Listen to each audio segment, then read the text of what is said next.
नमस्कार, आप देख रहे हैं आज तक। आपके साथ मैं हूं अंजना ओम कश्यप। राजनीति में आज की सबसे बड़ी खबर, जी हां, अमित शाह का बीजेपी का अध्यक्ष बनाया जाना। यह तय तो कई दिनों से था, लेकिन इसकी औपचारिकता आज पूरी की गई। पहले संसदीय बोर्ड ने मुहर लगाया, फिर मीडिया में ऐलान हुआ। अमित शाह के बीजेपी अध्यक्ष बन जाने से अब पार्टी पर भी मोदी की पकड़ बेहद मजबूत हो गई है।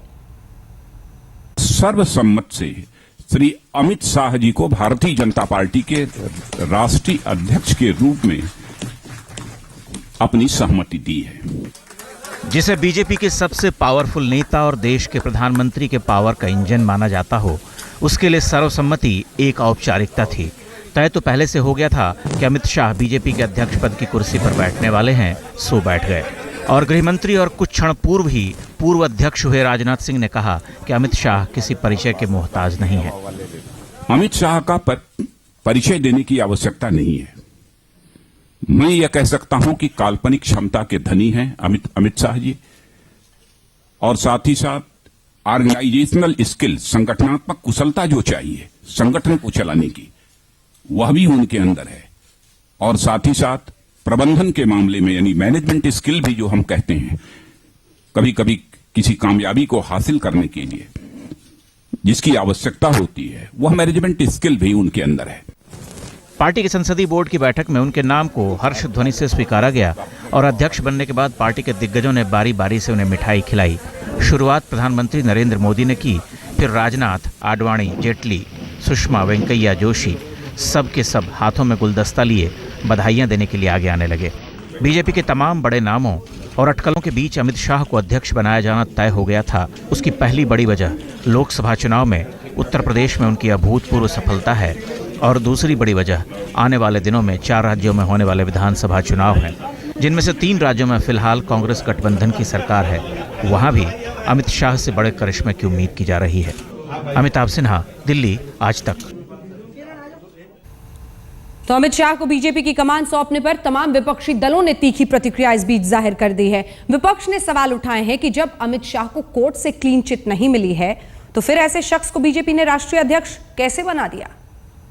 देश के प्रधानमंत्री जो अच्छे दिन का ट्रेलर दिखाए थे, तो शायद वो अच्छे दिन में ये भी एक विभाग है कि जिनके खिलाफ इतने सारे आरोप थे, जिनकी ऐसे काम करे हैं जिस पे कई शक और सवाल उठते हैं, फिर भी उनके अध्यक्ष बन गए, तो बहुत अच्छी बात है। अगर भाजपा का पहचान इसी मुद्दों से बनना चाहते हैं तो प्रधानमंत्री नरेंद्र मोदी जी ने इसकी बड़ी सराहना की और उन्हें कहा था प्रचार के दरमियान कि जब मैं सत्ता में आऊंगा तो निश्चित तौर पर आते ही सबसे पहले इस काम पे लगूंगा और 1 साल के अंदर यानी 2015 तक संसद को बेदाग कर दूंगा।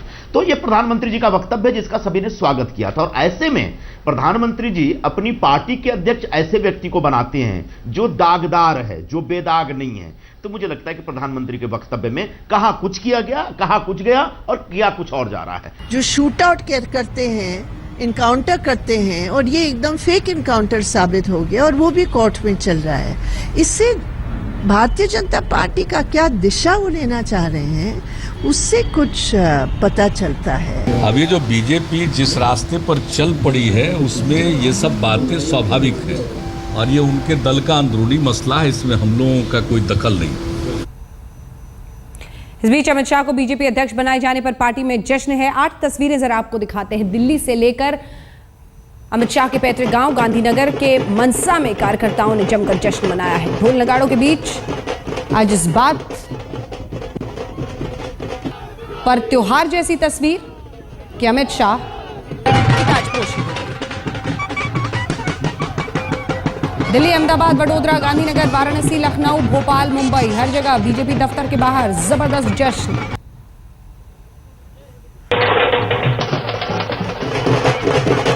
ये दिल्ली की तस्वीरें हम आपको दिखा रहे हैं।